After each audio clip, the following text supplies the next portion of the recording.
The dinner plates clinked against each other as I arranged them around our kitchen table. March evenings in Chicago still carried winter's bite, but our dining room felt warm. Too warm, maybe. The air was thick with unspoken expectations, an atmosphere I had grown to dread over the last 5 years of living here in Oak Park. Ashley had that look again, the one where her eyes lit up like a kid on Christmas morning, fingers dancing across her tablet screen. She saw me enter and swiveled the device in my direction. Her enthusiasm a weapon. Charts and graphs glowed a predatory blue against the darkened kitchen. Diane, perfect timing. I've been working on something incredible. My son Marcus paused mid-step, a serving bowl of mashed potatoes suspended in his hands. His smile was a practiced, supportive mask. Show her, honey. I ignored them both, continuing to set the forks and knives, my movements automatic, a ritual of domesticity in a house that had never truly felt like my home. The family photos on the sideboard caught my peripheral vision. Marcus's wedding, the kids' graduations, 15 years of memories underwritten by my checkbook. This is it, Diane. Ashley's voice boomed with the manufactured confidence of a serial entrepreneur. My tech startup, we've got the software platform ready. Beta testing is complete. I just need backing for the servers and office space. She tilted the tablet toward me again, shoving the numbers into my face. A $200,000 initial investment, projected returns, market analysis. My chest tightened.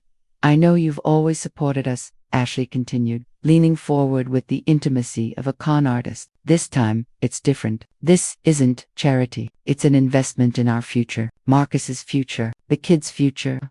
My hands stopped moving. The last fork hovered above the final place setting. Ashley, the word came out rougher than I intended. I've been helping you financially for 15 years.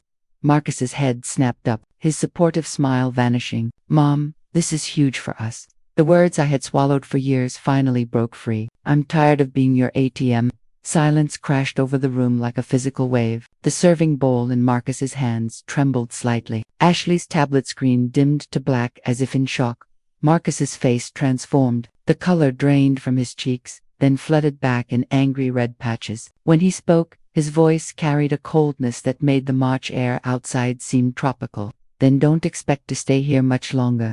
The fork slipped from my fingers, clattering against the hardwood floor with a sound that felt deafeningly final. I stood there, staring at the unfinished place setting. The fallen fork caught the light from the overhead fixture, a small silver accusation on the floor. Marcus set the bowl of mashed potatoes down with deliberate force, the contents sloshing over the rim. He didn't apologize for the mess. He didn't have to. The mess was the point. Ashley cleared her throat, avoiding my gaze. She muttered something about checking emails and retreated to her office, a coward abandoning the battlefield she had created. My legs felt unsteady as I turned and walked toward the stairs, each step echoing in the sudden, hostile quiet. Behind me, I heard Marcus moving around the kitchen, aggressively clattering dishes, making his anger known through sound. In my bedroom, I closed the door and sat on the edge of the bed, the mattress sighing under my weight. The family photos on my nightstand seemed to mock me. Marcus at 16, handsome in his prom tux. Marcus at 33, holding newborn Emma. Marcus last Christmas, arms wrapped around Ashley, both of them grinning at the camera. A perfect picture of happiness I had paid for. When had gratitude become expectation? When had my help become entitlement? His words echoed in my head. Don't expect to stay here much longer. It wasn't a suggestion, it was a threat. The foundation of our relationship, which I thought was love, was revealed to be nothing more than a transaction, and I had just defaulted on the payment. I finally moved. When the digital clock on my nightstand showed 9:17 p.m., the filing cabinet in the corner had been my constant companion. Since my husband Harold had passed, organization had always been my strength. A habit learned from 40 years as a hospital nurse and reinforced through decades of marriage. Every receipt, every check stub, every bank statement, all carefully categorized and stored. I pulled the bottom drawer open, the metal runners protesting with a tired screech. I found the thickest folder, the tab clearly labeled in my precise handwriting, financial records, Marcus and Ashley. I spread the papers across my desk, a paper trail of 15 years of help that had somehow become an obligation. The wedding came first, June 2009. The receipt from the venue, the caterer, the photographer, my signature on the bottom line, $50,000 for our prince. I told Harold then, he deserves a fairy tale. Harold had worried even then, but I had brushed it off. I turned on the calculator on my desk, its screen coming to life with a soft beep. The numbers began to accumulate. The monthly mortgage payments I'd been covering for them, $4,200 a month for 5 years. My pen scratched across a notepad. $252,000. Car payments for Marcus's truck, then Ashley's sedan when her old one died. Insurance premiums when their credit couldn't secure decent rates. Emma's college tuition, $15,000 last semester alone. Jordan's technical school, another $8,000. My fingers moved across the calculator keys like a pianist playing a funeral march. Emergency repairs when their water heater flooded the basement. Medical bills when Ashley's startup health insurance lapsed. Vacation funds for their anniversary trip to Hawaii. Each entry was a memory, a moment I had stepped in to help. The total climbed relentlessly. 300,000, 350,000, 400,000. The final tally made my breath catch in my throat. $487,000, nearly $500,000. Harold's life insurance money, my nursing pension, our savings from 40 years of careful living, all of it flowing to a son who thought I owed him more. And at the bottom of the folder lay the power of attorney documents, giving Marcus access to my accounts for convenience and emergency purposes. I fed the papers through my desk shredder, watching legal authority transform into confetti strips. For the first time in hours, I smiled. The shredder's hum was the most satisfying sound I had heard in years. It was the sound of shackles breaking. I looked at the pile of my calculations, the nearly $500,000 staring back at me from the notepad. It wasn't a number. It was a verdict. I picked up the phone on my nightstand, its cold weight feeling solid and real in my hand. I dialed my bank's 24-hour customer service line, the number memorized from decades of responsible financial management. The automated system was a brief annoyance before a human voice came on the line. Chase Bank, how can I help you? This is Diane Washington, I said, my voice steady. I recited my account number from memory. I need to cancel all automatic transfers originating from my account effective immediately. Specifically, the recurring transfer to the account ending in 4039. There was a pause, the sound of typing. I can certainly help with that. Mrs. Washington, may I ask the reason for canceling these transfers? I looked at my reflection in the darkened window. Gray hair, tired eyes, but something new in the set of my jaw. A line had been drawn.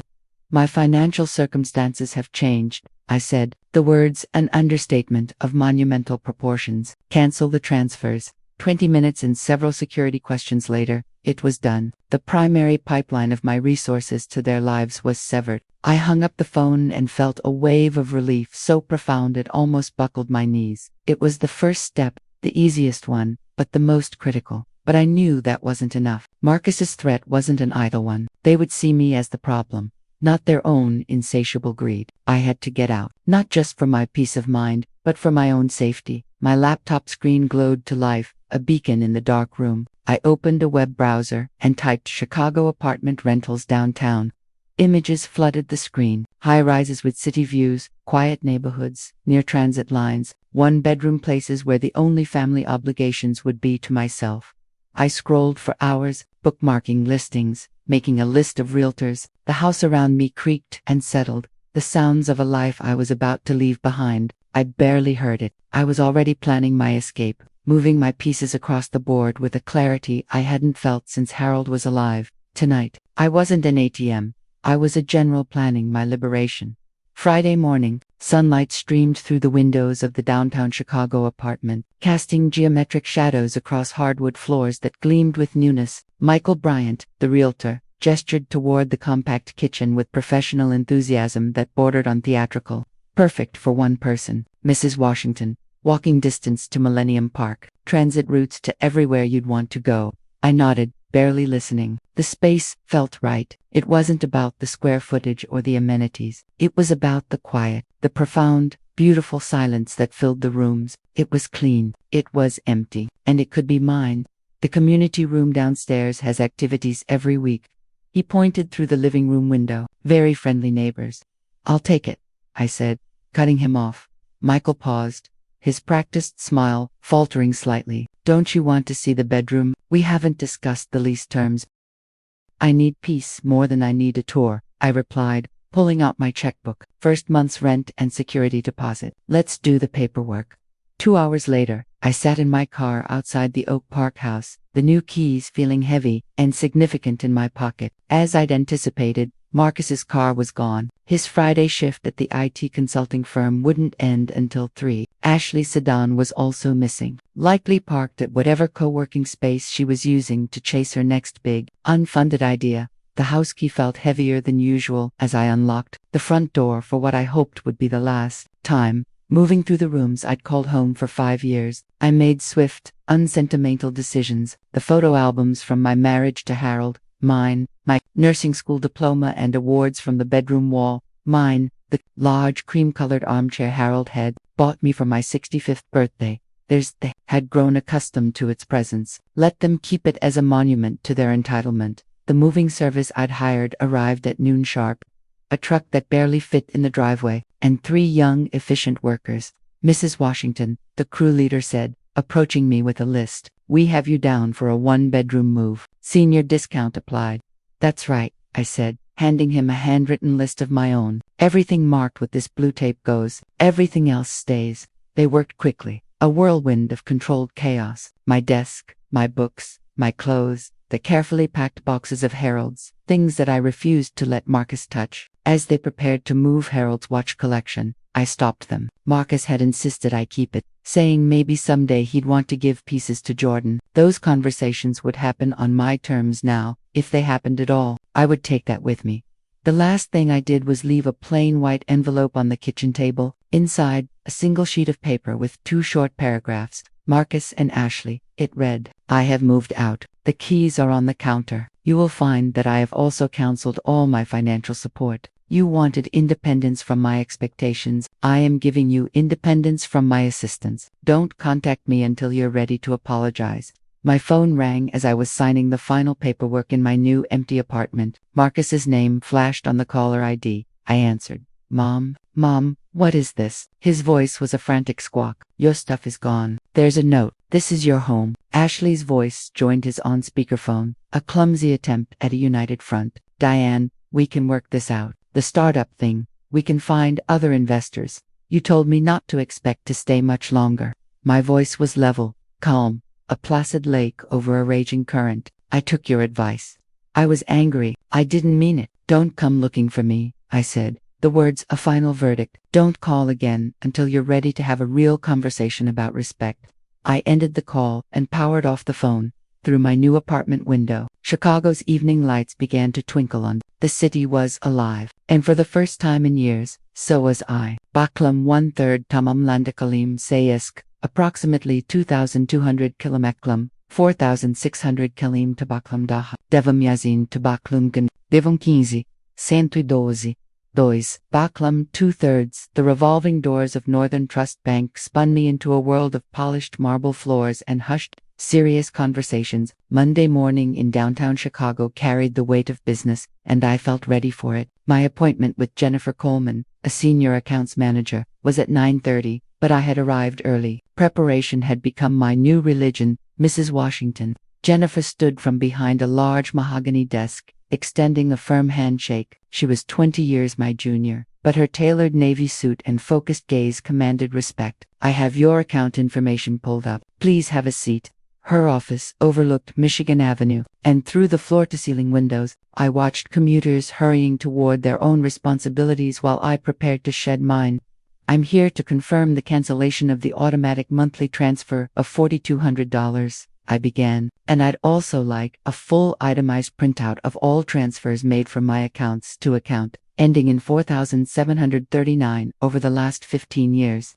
Jennifer's eyebrows lifted slightly. The $4,200 transfer. Yes, that's been running for 5 years without interruption. She turned to her computer, her fingers flying across the keyboard with practiced efficiency.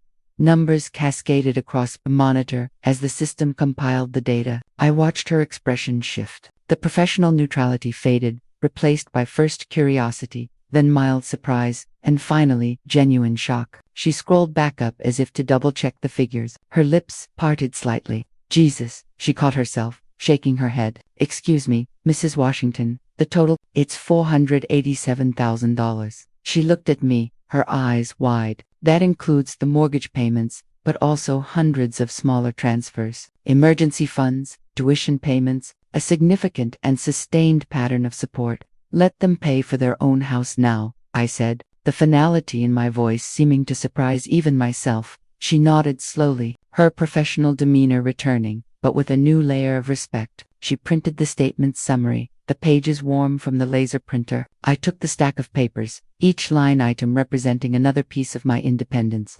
I had traded away for a hollow sense of family harmony. Later that afternoon, back in the quiet sanctuary of my new apartment, my phone buzzed with an unfamiliar number. I almost ignored it, assuming it was Marcus or Ashley using a different phone, but something made me answer. Mrs. Washington, this is Jennifer Coleman from the bank. Her voice was low, professional, but with an undercurrent of urgency. I hope you don't mind the call on my personal line, but something just happened that I felt you should be aware of. I sat up straighter in my chair. Go on. Your son and daughter-in-law were just in my office, she said carefully. They presented a power of attorney document, an older one it seems, and attempted to gain access to your accounts. When that was denied, they became insistent. A cold dread trickled down my spine. The shredded document, they must have had another copy. They claimed, Jennifer paused, choosing her words with care, that they were concerned about your mental state. They suggested you were becoming forgetful, perhaps even incompetent, and that they needed to manage your finances for your own protection. The audacity of it stole my breath. It wasn't just about money anymore. They were trying to erase me, to declare me unfit, and seize control of everything I had left. Miss Coleman, I can assure you. You don't have to assure me of anything. Mrs. Washington, she cut in. I met with you this morning. I've also reviewed the notes on your account. You're one of our most organized clients. What I saw today was not concern. It was something else.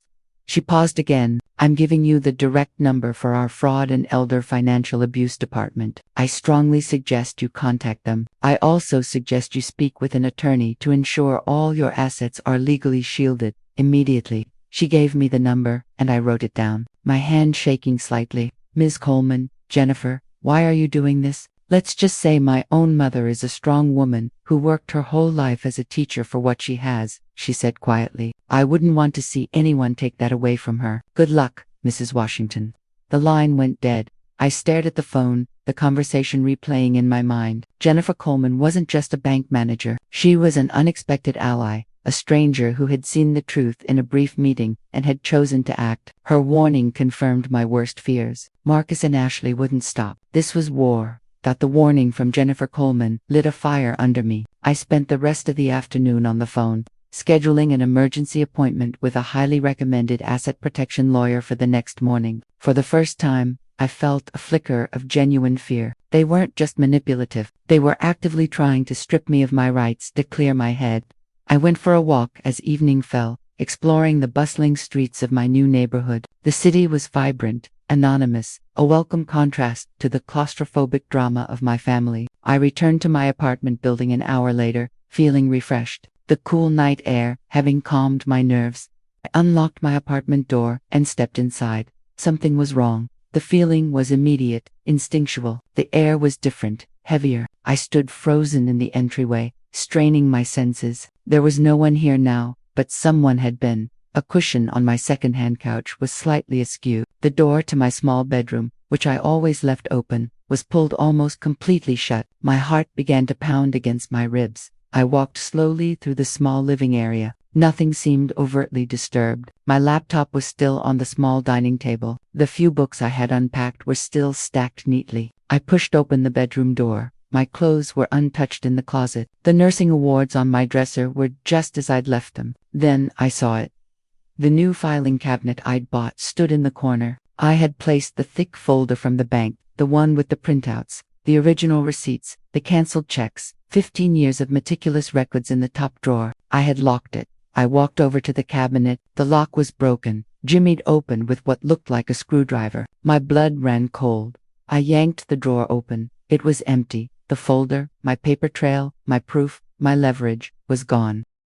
Ashley. It had to be Ashley. She still had a key to the old house. She must have kept one of my spare apartment keys that had been on the same ring. She had let herself in while I was gone, and systematically removed the one thing she thought could hurt them. She wasn't just trying to destroy the evidence. She was trying to destroy my credibility. Without that proof, it was just the word of a confused old woman against her loving, concerned family. A surge of pure, cold fury washed over me, eclipsing the fear. This was no longer just about cutting them off financially. This was about survival. Ashley had just made the biggest mistake of her life. She thought she had disarmed me. She had just handed me all the ammunition I would ever need. By the time I walked into Rebecca Foster's law office the next morning, I was no longer a grieving mother seeking simple asset protection. I was a woman at war. "Mrs. Washington, thank you for coming in on such short notice," Rebecca said, gesturing to a chair across her massive conference table. "My secretary mentioned asset protection and estate planning." "It's more than that now, Miss Foster," I said, my voice tight. I placed the broken lock from my filing cabinet on her polished table. "My daughter-in-law broke into my apartment last night. She stole 15 years of financial records that proved I have given her and my son nearly $500,000. They are now trying to have me declared mentally incompetent to seize my accounts." Rebecca's pen paused above her legal pad. The professional calm in her eyes sharpened into focused intensity. "I see. This is no longer a planning issue. This is a litigation avoidance and asset security strategy. Family disputes can get complicated, but what you're describing is criminal." "I want to build a fortress," I said. "I want to make what's left of my money so untouchable that they would have an easier time breaking into Fort Knox." For the next 2 hours, we did exactly that. We didn't just talk about a simple trust. Rebecca laid out a battle strategy. We established a Nevada Asset Protection Trust, a legal structure renowned for its creditor shielding capabilities. She explained that Nevada law made it exceptionally difficult for any future civil judgments to penetrate the trust's assets. "We restructure your beneficiary designations," Rebecca explained, "making your granddaughter Emma the primary beneficiary of everything rooted through the trust. Emma gets everything, but the trust controls the distribution. Your son has no legal claim to these assets now or after you're gone." On Rebecca's advice, we moved my pension funds into internationally diversified accounts, with a portion managed by a bank in the Cayman Islands known for its privacy protection. "It's not about hiding money," she clarified. "It's about making it legally and logistically prohibitive for anyone to try and seize it through frivolous claims."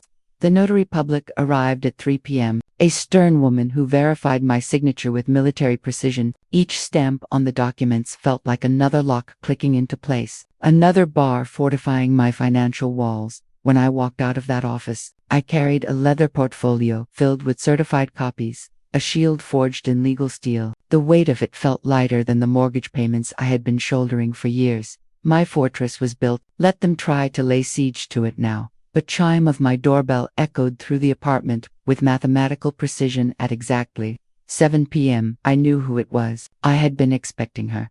Through the peephole, Ashley's face appeared, distorted but recognizable, her expression carefully arranged into apologetic lines. She held a bouquet of pink carnations, a store-bought piece offering wrapped in cheap plastic. I opened the door but stood my ground, blocking the threshold. She stepped inside without an invitation, her eyes scanning my sparse apartment with poorly concealed disappointment. "Nice place, Diane. Very minimalist."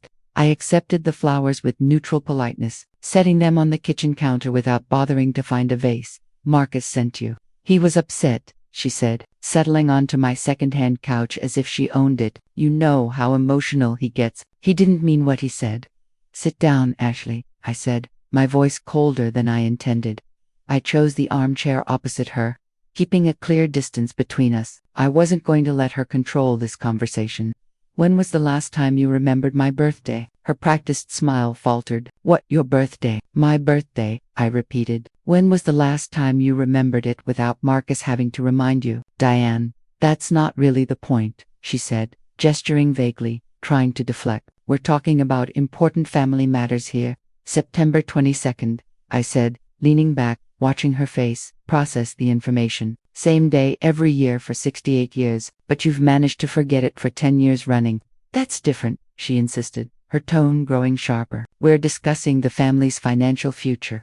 Let's talk about the hospital visit last spring," I continued, my voice conversational. "My knee replacement surgery, 3 days in recovery." "I was busy with quarterly reports," she snapped. "Marcus came once for 10 minutes. He brought flowers from the gift shop downstairs." "You sent a card?" Her composure finally cracked. What does any of this have to do with my business proposal? I'm offering you an investment opportunity, not asking for charity. I turned from the window where I had been watching her illegally parked Honda, its hazard lights blinking with false urgency.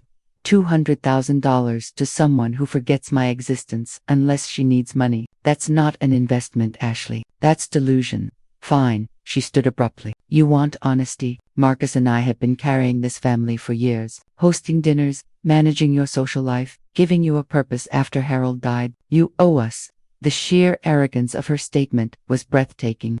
My purpose now, I said, my voice dangerously quiet, is to have peace without your constant demands. Find another ATM.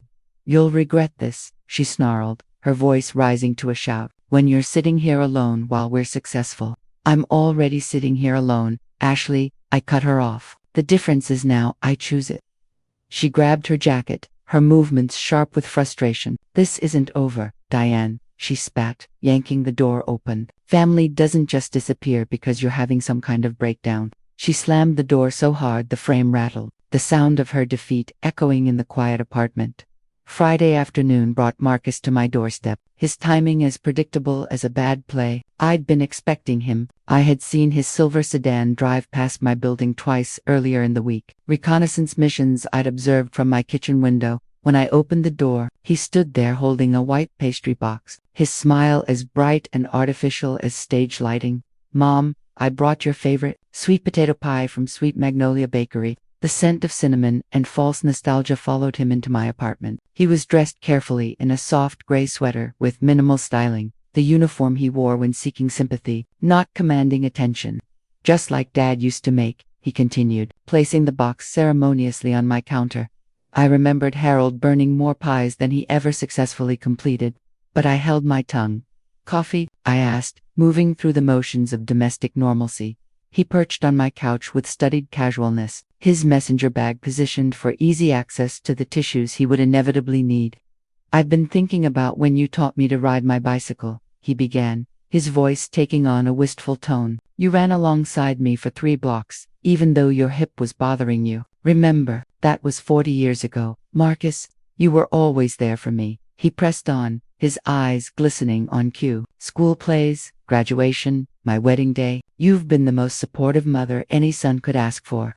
The coffee machine finished brewing with mechanical indifference. I filled 2 cups, adding cream to his, the way he'd preferred since childhood. A muscle memory from decades of caretaking I was now trying to forget. I sat in my armchair, maintaining eye contact. When did you last visit me in the hospital after my surgery? His performance paused, the script forgotten. Mom, I was overwhelmed with work. The kids were having problems. Ashley never came. You visited once for 10 minutes. Emma drove up from Evanston twice that week to see me. Jordan called every single day. His lower lip trembled with practiced vulnerability. Are you punishing me for being human? For having responsibilities? I'm choosing independence over obligation. The tears started then, genuine enough, despite their convenient timing. We'll lose the house without your help, he sobbed. The children will be homeless. Ashley's business could save us, but only if we act now. Maybe it's time for you to find full-time work instead of part-time, I said, my voice calm and reasonable. His crying stopped abruptly, replaced by sharp, indignant anger. I work plenty, managing a household, supporting Ashley's career, raising children. Emma is 20. Jordan is 22. What children need raising, Marcus? You've become cruel, he said, retrieving tissues from his bag with mechanical precision. Dad would be heartbroken seeing what you've become. This isn't the mother who raised me. The mother who raised you is tired of being your financial safety net, I replied, standing my ground. He stood with wounded dignity, leaving the unopened pie box on my counter like a prop in a failed scene, evidence of my supposed heartlessness. Fine, but when you're sitting here alone, wondering why your family doesn't visit anymore, remember this conversation. And with that, he swept out of my apartment, leaving only the cloying scent of sweet potato pie behind.